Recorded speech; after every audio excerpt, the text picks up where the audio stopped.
Hey, it's Mike Jacob coming at you from the foothills overlooking Jerusalem with our thought for the week. First of all, I just want to say that these thoughts should be a schus for people living in the south and anywhere that's being fired on by the terrorists in Gaza, and also especially for the soldiers that are, doing the job, Bezrat Hashem, protecting us. There's an interesting Chafetz Chaim in this week's Parsha, which I find is a very kind of a life message, something that we have to think about and carry with us always. And he says a very interesting thing. Hashem, there's two things that happen in the Parsha. First of all, there's this whole thing with Pinchas. There was a whole plague after the immorality was done within Jewish people. And then afterwards, the Jews are about to enter the land of Israel. But between those two Parshas, Hashem kind of takes a head count of the Jewish people. And just to see how many people there are, there's a total of around 600,000. But there's two Shvatim that the Chafetz Chaim points out that the numbers are interesting and it's something to think about. And I wouldn't necessarily have thought about it unless the Chafetz Chaim would point this out. Now, the first Shevet that is one of the Shevets that is counted is Binyamin. Now, Binyamin is quite if we go back to pre-Egypt, when they were still in the land of Israel, Binyamin is the largest Shevet. He has the most sons. He has 10 sons. Bela and Ashbel and Achiram and Shfufam and Chufam and Bela and Ar.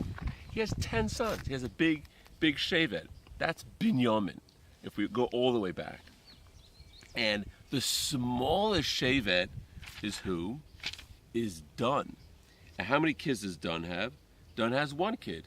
What's Dan's kid's name? Chushim ben Dan, who was deaf and dumb, whatever, and he was a cripple in a sense.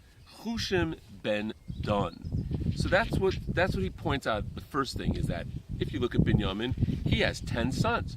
If you look at Dan, he has one. But now when we come much later on, when they're about, hundreds of years later, they're about to enter the land of Israel, how many members are there in Shevet Binyamin? If we look at Shevet Binyamin, Chamisha v'arbim elef v'shesh meot. It's 45,600. Okay, and if we look at Dan, how many does Dan have? The second biggest Shevet. Arba'a v'shishim elef arba meot. 64,400. So again, Binyamin is 45,600, and Dan is 64,400. So again, I would just not really notice these numbers, and who cares about some numbers in the Chumash? But the Chafetz Chaim says like this: Binyamin, we would think, would be a huge Shevet by now, but they're 45. They're an average, one of the smaller Shvatim.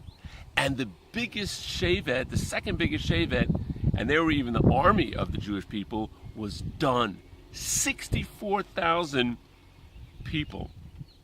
So he points out something very interesting. He says in life, you never know who's going to really become big, who's going to become influential, who in the end of the day will have a big family, will have influence.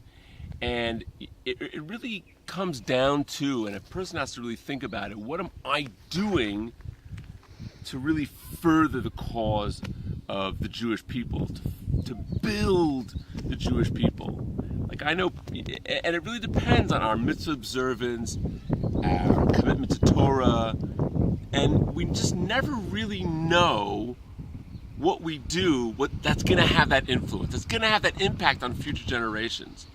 And that's what he points out here. Something happened, and it's definitely meaningful, that in Dan's life and his descendants, that it became such a powerful and big Shevet. And obviously Binyamin was a big tzaddik, and I'm sure all his children were big tzaddikim, but it just never really panned out the way we may have expected it to pan out, because he did have a relatively small Shevet. So in life, a person just has to think, what am I doing to further my future, Bezrat Hashem, my family's future, the Jewish people's future, and every little thing counts. And we have to work on that and try to build ourselves build the Jewish people, and down the line, in the long run, Be'ezrat Hashem, it pays off. Take care. Shabbat Shalom.